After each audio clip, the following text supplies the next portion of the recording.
পারিবারিক কলহের জেরে চলে যান স্ত্রী। এরপর হতাশ হয়ে ঘুরে বেড়াতেন রাস্তায় রাস্তায়। এক পর্যায়ে ভেঙে পড়েছিলেন মানসিকভাবে, ধরেছিলেন নেশার পথ। ঠিকমতো ফিরতেন না বাড়িতেও।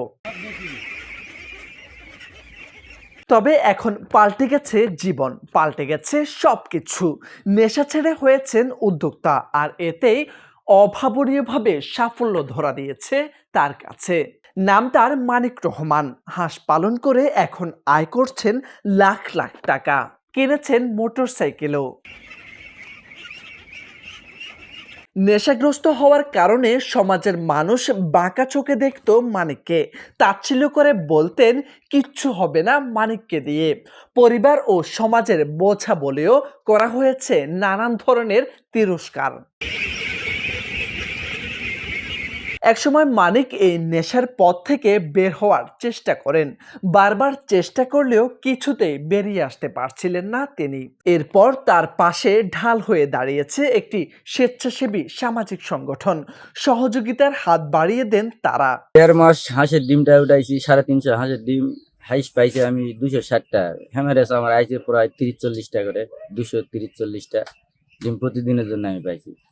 এটা পাইছি প্রায় 50 দিন এই ডিমটা পাইছি। তারপর হাঁসের রোগ দেখা দিয়েছিল একটু। মানিককে সাহায্য দিব, কিন্তু কেউই তাকে সাহায্য দেওয়ার জন্য আমাদেরকে উদ্বুদ্ধ করে না।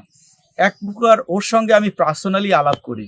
আলাপ করার পরে আমি বুঝতে পারি যে না, সে যে কর্মটা করছে এর সঙ্গে যদি আমরা আরো কিছু যুক্ত করি তাহলে এটি তার জন্য এবং তার ব্যবসার জন্য অনেক কাজ দিবে। এইভাবে করেই একটা রিস্ক নিয়েই কিন্তু মানিককে আমরা সহায়তাটা দিই। প্রথমে ১৫০ হাঁস ও কিছু মুরগি পালন শুরু করেন মানিক। ওই সময় শীতজনিত কারণে অসুস্থ হয়ে পড়লে সবগুলো হাঁস মুরগি বিক্রি করে দেন তিনি। তবে হাল না ছেড়ে আবারও হাঁস ও কিছু মুরগি পালনে নেমে পড়েন মানিক রহমান। এরপর থেকে আর পেছনে ফিরে তাকাতে হয়নি তাকে। দিন দিন বাড়তে থাকে তার খামারের পরিধি। বর্তমানে তার খামারে রয়েছে ৬০০টি উন্নত জাতের হাঁস, ৩০০টি মুরগি। ২-১ মাসের মধ্যে সম্প্রসারণের মাধ্যমে এই খামারে ১৫০০ থেকে ২০০০ হাঁস পালন করবেন বলে জানান মানিক রহমান। আমার মোটামুটি ২.৫ লক্ষ টাকা মতন হয়েছে লাভ। হাঁস নিয়েছিলাম আমি, প্রথমে নিয়েছিলাম ১৩,৪০০ টাকা। খাদ্য মাদ্য দিয়ে পড়ে গেছিল প্রায় আপনার সব ইন টোটাল খরচ হয়েছিল ৮০-৯০ হাজার টাকা। তো নিজে পাইছি অল ভিশন থেকে আমাকে সাহায্য করেছিল।